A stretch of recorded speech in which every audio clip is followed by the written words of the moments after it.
नमस्कार साथियों, स्वागत है आपका। और आज हम करने वाले हैं, जैसा कि आप देख रहे हैं, राष्ट्रीय उद्यान और टाइगर रिजर्व जो है भारत में। और यहाँ से जो है क्वेश्चन पूछा जाता है। यहाँ से क्वेश्चन जो है वो खासकर डीएसएसपी के एग्जाम में और दूसरे जो एग्जाम सेंट्रल लेवल के एग्जाम होते हैं उनमें और टीचिंग लेवल के जो एग्जाम है उनके अंदर यहाँ से प्रश्न पूछा जाता है। तो आज हम ये टॉपिक करने वाले हैं और ये टॉपिक जिसमें भारत में जो मोस्ट इंपोर्टेंट जो राष्ट्रीय उद्यान है, नेशनल पार्क है, उनके बारे में हम करेंगे। तो शुरू करते हैं। ये वीडियो थोड़ा सा लंबा होगा और ये 2 पार्ट में होगा, ठीक है। तो सबसे पहले बात करें जीवाश्म राष्ट्रीय पार्क की, ठीक है। जीवाश्म राष्ट्रीय उद्यान 1983, ठीक है। तो ये जो ब्रैकेट में डेट दे रखी है, ये राष्ट्रीय उद्यान जो है वो नेशनल पार्क है, 1983 में बना है, ठीक है। तो यहां से देखिए, इसमें अगर बात करें तो ये जो है कहाँ स्थित है, तो ये आपका जो है कान्हा राष्ट्रीय उद्यान और बांधवगढ़ राष्ट्रीय उद्यान के बीच में है। अर्थात ये जो है वो आपका एमपी में है, मध्य प्रदेश में स्थित है। ये जो पार्क है वो आपका मध्य प्रदेश में स्थित है, मध्य प्रदेश में स्थित है ये भाग, ठीक है। चलिए, तो इसमें जो है उसकी खास बात क्या क्या है वो देखेंगे आगे। देखिए, ये जो है आपका मध्य प्रदेश में है। जीवाश्म राष्ट्रीय उद्यान जो है मध्य प्रदेश में 1983 में ये बना है।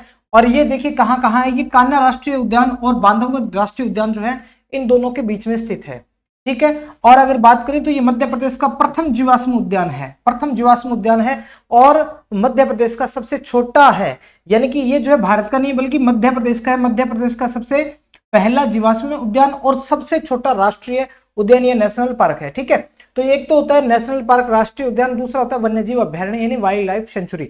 दोनों में डिफरेंस है। वाइल्ड लाइफ सेंचुरी जो होता है, वन्यजीव अभ्यारण्य जो होता है, उसका रखरखाव मैनेजमेंट जो है वो राज्य सरकार के हाथ में होता है और नेशनल पार्क जो होता है उसका रखरखाव केंद्र सरकार करती है, ठीक है। तो ये दोनों में डिफरेंस है। तो जीवाश्म राष्ट्रीय उद्यान जो है वो जीवाश्म राष्ट्रीय उद्यान कहाँ है, मध्य प्रदेश में है, ठीक है। चलिए आगे बढ़ेंगे। केवल जो एग्जाम के पॉइंट ऑफ व्यू से जो इंपॉर्टेंट चीजें हैं, केवल वही चीजें जो है डिस्कस इसमें करने वाले हैं। दूसरा है पन्ना राष्ट्रीय उद्यान। पन्ना राष्ट्रीय उद्यान ये जो है 1981 में जो है राष्ट्रीय उद्यान बना, 1981 में नेशनल पार्क बना। और ये कहाँ है, पन्ना और छतरपुर जिलों में फैला हुआ है। यानी कि पन्ना राष्ट्रीय उद्यान जो है मध्य प्रदेश के पन्ना जिले और छतरपुर जिले, इन 2 जिलों में फैला हुआ है। इसका क्षेत्रफल 543 वर्ग किलोमीटर है, क्षेत्रफल है 543 वर्ग किलोमीटर। अब देखिए हुआ क्या कि 1994 में केंद्र सरकार ने इस राष्ट्रीय उद्यान को टाइगर रिजर्व में घोषित कर दिया। ये बात जो है यहाँ पर इंपॉर्टेंट है। और डीएसएसबी के एग्जाम में टाइगर रिजर्व से रिलेटेड, यहां से रिलेटेड एक क्वेश्चन कम से कम आएगा, कम से कम एक क्वेश्चन आएगा ही आएगा।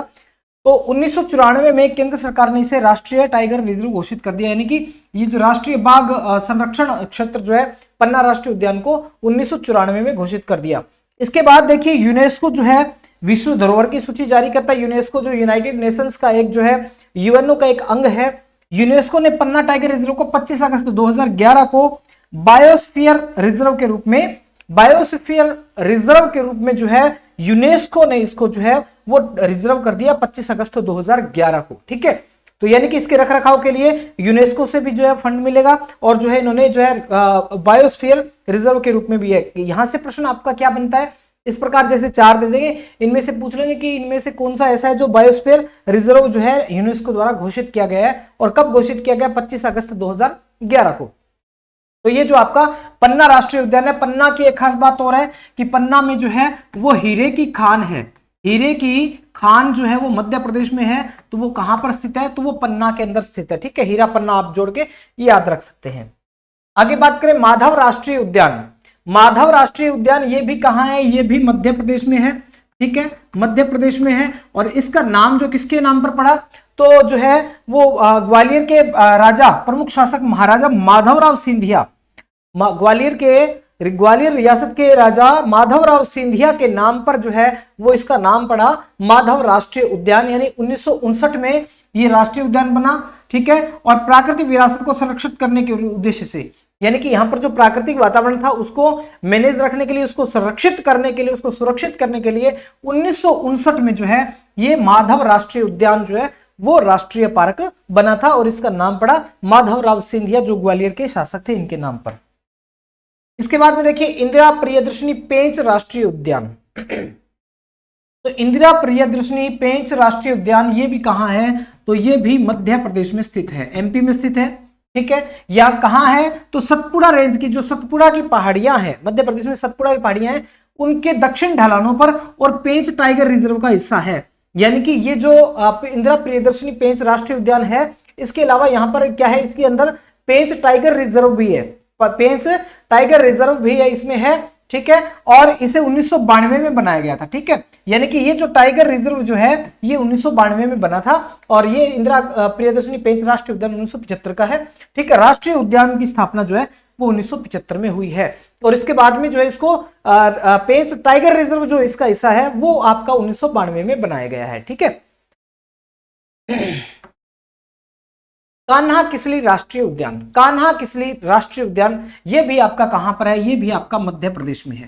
कान्हा किसली राष्ट्रीय उद्यान भी जो है वो यहाँ मध्य प्रदेश में है और ये क्या है, एक बाघ अभ्यारण्य है, यानी कि ये टाइगर रिजर्व है। टाइगर रिजर्व जो है ये है और इसको जो है वो 1955 में जो है राष्ट्रीय पार्क जो घोषित किया गया 1955 में। ये मध्य प्रदेश के पढ़ रहे हैं, कान्हा किसली राष्ट्रीय उद्यान है ये मध्य प्रदेश का ही है, ठीक है।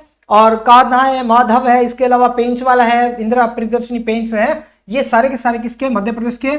1 जून 1955 को ये राष्ट्रीय उद्यान जो है बना था। इसके बाद में अगर देखें तो बाघ अभ्यारण्य सन 1973 में घोषित किया गया, यानी कि ये जो टाइगर रिजर्व भी है और राष्ट्रीय पार्क भी है, दोनों ही चीजें, टाइगर रिजर्व भी है और राष्ट्रीय उद्यान भी है।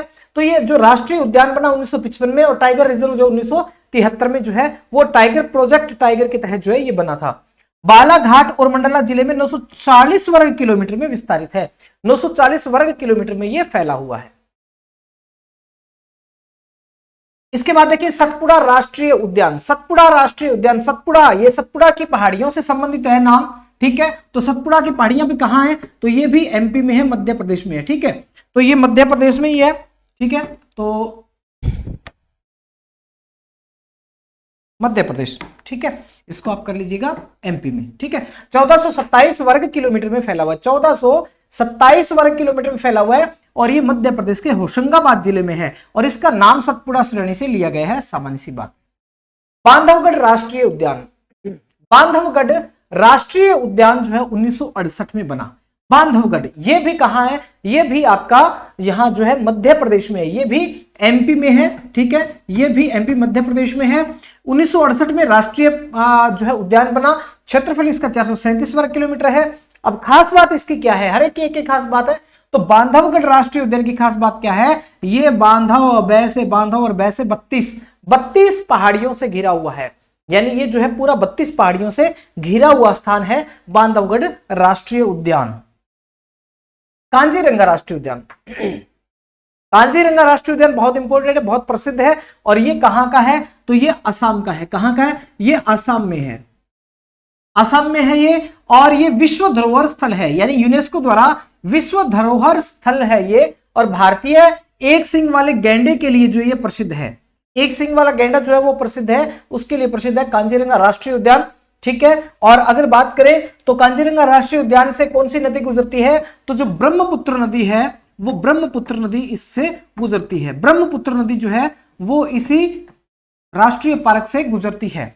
1974 में यह राष्ट्रीय उद्यान घोषित किया गया था, यानी कि कांजीरंगा को राष्ट्रीय उद्यान कब घोषित किया, तो 1974 में। और यहां पर जो है असम सरकार ने, ठीक है, एक तो असम का वन विभाग है, ठीक है, वन विभाग और कुछ ऑर्गेनाइजेशन जो है, जो स्वयंसेवक संघ है और कुछ जो संगठन है, उन्होंने जो है एक 2018 के अंदर यहां पर गिनती करवाई थी, जनगणना करवाई थी, यानी कि यहां गैंडों की।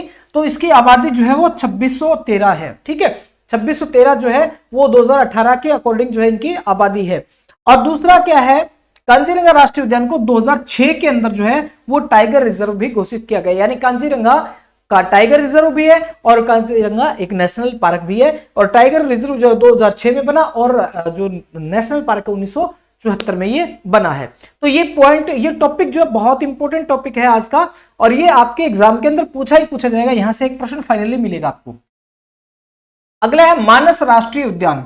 मानस राष्ट्रीय उद्यान ये भी कहां है, तो ये भी आपका असम में है। मानस राष्ट्रीय उद्यान भी कहां है, ये असम में है। 1990 में राष्ट्रीय उद्यान बना और यह भी यूनेस्को द्वारा घोषित एक प्राकृतिक विश्व धरोहर है, यूनेस्को द्वारा घोषित है, ये भी प्राकृतिक धरोहर है। और ये किस लिए प्रसिद्ध है, तो ये जंगली भैंसों की आबादी के लिए, जंगली भैंसों की जो जंगली भैंसे हैं उनकी आबादी के लिए ये जो है वो प्रसिद्ध है मानस। ये जो है एक तरफ जो है इसमें सीमा लगती है किसकी, तो एक तरफ जो है इसकी सीमा उधर बांग्लादेश की तरफ शायद ऊपर सॉरी नेपाल की सीमा की तरफ लगती है, ठीक है।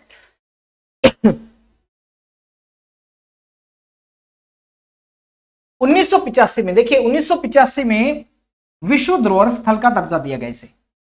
ये जो मानस वाला है इसको 1985 में विश्व धरोहर का जो है वो दर्जा दिया गया था। लेकिन हुआ क्या, यहां पर जो है बोडो विद्रोही जो है उनकी गतिविधियों के कारण जो है और 90 के दशक के अंत में जो है 80 के दशक के अंत में और 90 के शुरू में क्या है, यानी कि इसको जो है 1992 में विश्व धरोहर के स्थल की सूची से हटा लिया गया था। यानी पहले 1985 में यह विश्व धरोहर सूची में शामिल होता है, फिर 1992 में फिर से इसको हटा दिया जाता है और जून 2011 में पुनः यूनेस्को की विश्व धरोहर सूची में मानस जो नेशनल पार्क है उसको शामिल कर लिया जाता है। यानी कि ये एकमात्र ऐसा है जिसको पहले जो है यूनेस्को की धरोहर सूची में शामिल किया जाता है, फिर हटा दिया जाता है और पुनः जो है इसको लागू किया जाता है। 85 में बनाया गया शुरू में, ठीक है, उसके बाद में 92 में हटा लिया गया और फिर जो है इसको 2011 में वापस जो है यूनेस्को की धरोहर सूची में शामिल कर लिया गया। औरंग राष्ट्रीय उद्यान, औरंग राष्ट्रीय उद्यान 1999, ठीक है, तो इसका जो है 78 वर्ग किलोमीटर के अंदर फैला हुआ है। 1985 में वन्य जीव अभ्यारण्य बना था और 1999 में इसे राष्ट्रीय उद्यान बना दिया। और ये भी कहां है, ये भी जो है वो आपका असम में है, ठीक है। अब असम में है, इसकी खास बात क्या है, इसका पुराना नाम जो है वो क्या था, ये नाम था राजीव गांधी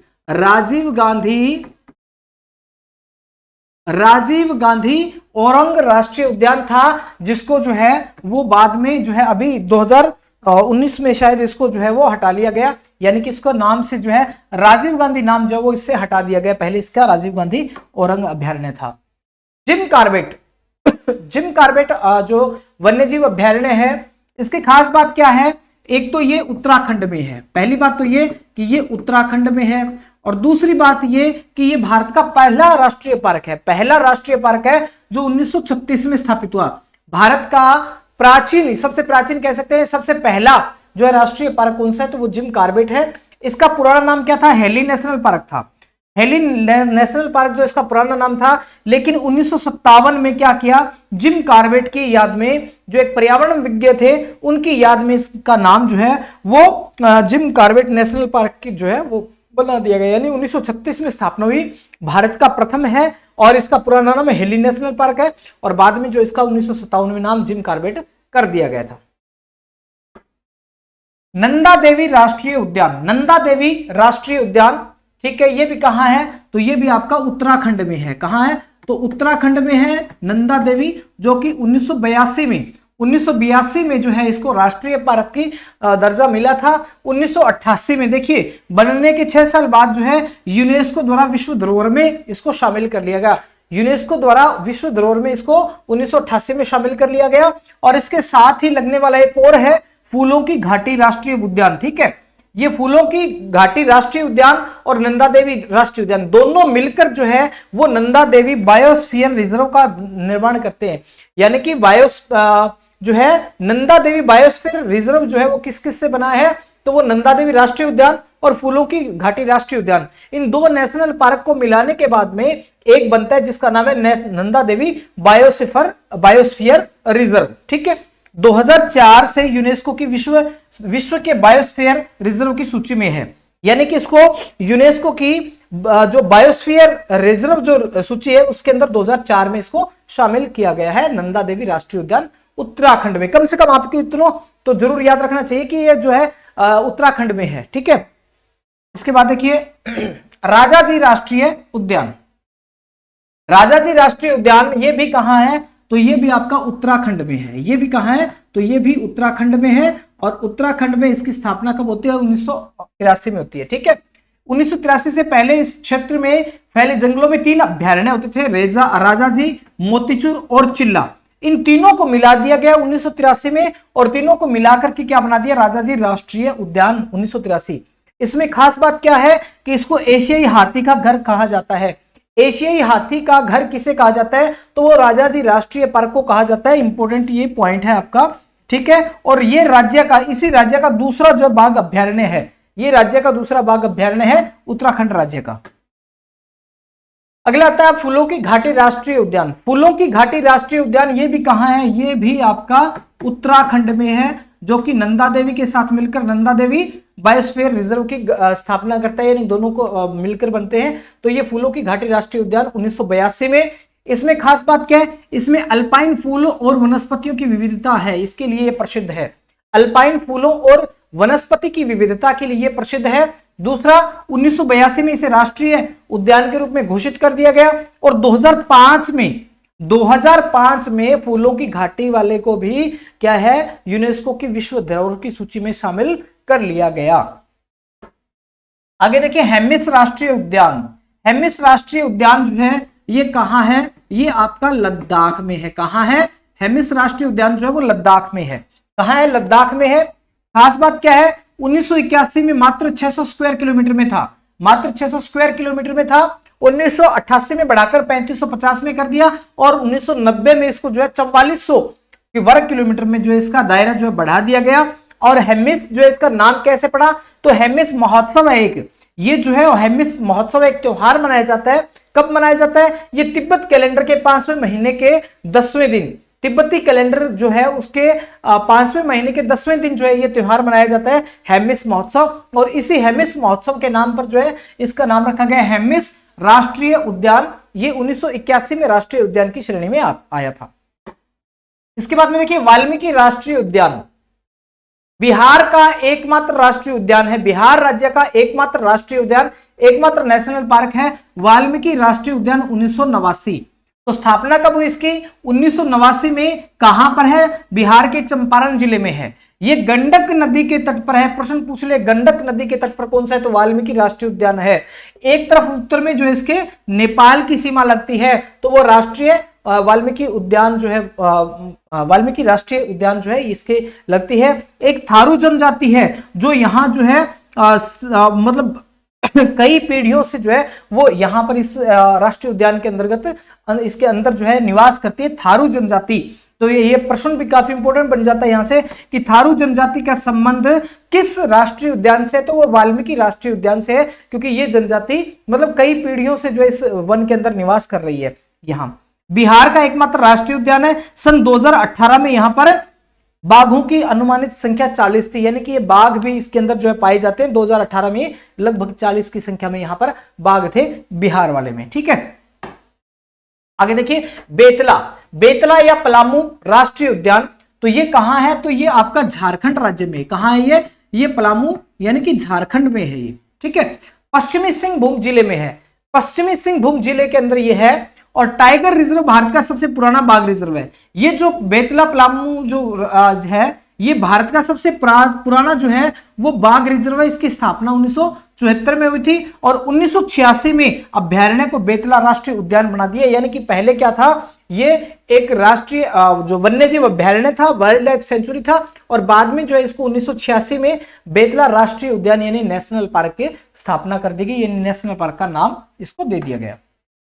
कंचनजंगा राष्ट्रीय उद्यान, कंचनजंगा, कंचनजंगा इसकी स्थापना होती है 1977 में, ठीक है। और ये कंचनजंगा जो है वो कहां पर है आपका? तो ये आपका जो है कंचनजंगा आपका सिक्किम के अंदर है। कहां है? तो सिक्किम के अंदर है। कंचनजंगा चोटी जो है उसी चोटी के पास जो है ये है, यानी कंचनजंगा ये 6000 मीटर की ऊंचाई पर स्थित है। स्थापना 1977 में, ठीक है। दुनिया की तीसरी सबसे ऊंची चोटी कंचनजंगा जो है इसके ऊपर स्थित है और क्षेत्रफल इसका 1784 वर्ग किलोमीटर है, यानी लगभग 689 वर्ग मील है। और 2016 में इसको विश्व धरोहर की सूची में शामिल कर लिया गया। 2016 में कंचनजंगा जो है इसको 2016 में, यानी कि भारत की ऊंची चोटी है ये, सबसे ऊंची चोटी, ठीक है। और 2016 में इसको जो है वो क्या कर लिया? ये राष्ट्रीय जो है यूनेस्को की विश्व धरोहर की सूची में शामिल किया गया। और ये राष्ट्रीय पार्क जो 1977 में बना था, सिक्किम राज्य में स्थित है। इसके बाद अगर बात करें इनकी कुल की बात करें तो भारत में कुल 42 विश्व धरोहर के स्थल हैं। कुल जो है वो 42 धरोहर स्थल है। इनमें से 33 जो है वो सांस्कृतिक है, 33 जो है वो सांस्कृतिक है, 7 है वो प्राकृतिक स्थल है और एक मिश्रित विरासत है। ठीक है, और यह भी बता दें कि world heritage sites in India में सबसे पहले 1983 में अजंता की गुफाएं, एलोरा की गुफाएं, ताजमहल और आगरा किले को शामिल किया गया था। यानी सबसे पहले जो है जो विश्व धरोहर की जो सूची है उस सूची के अंदर भारत में सबसे पहले अजंता की गुफाएं, एलोरा की गुफाएं, फिर ताजमहल और आगरा का किला जो है ये सारे के सारे शामिल किए गए। उसके बाद हाल ही में जो है शांति निकेतन, होयसल पवित्र मंदिर समूह को भी विश्व की धरोहर सूची में शामिल किया गया है। तो कुल मिलाकर के ये पार्ट था पहला पार्ट, जिसके अंदर हमने लगभग 18 से 20 जो है वो हमने राष्ट्रीय पार्क के बारे में जाना। बाकी की जो राष्ट्रीय पार्क इंपॉर्टेंट है उनको इस वीडियो के दूसरे पार्ट में जानेंगे। धन्यवाद।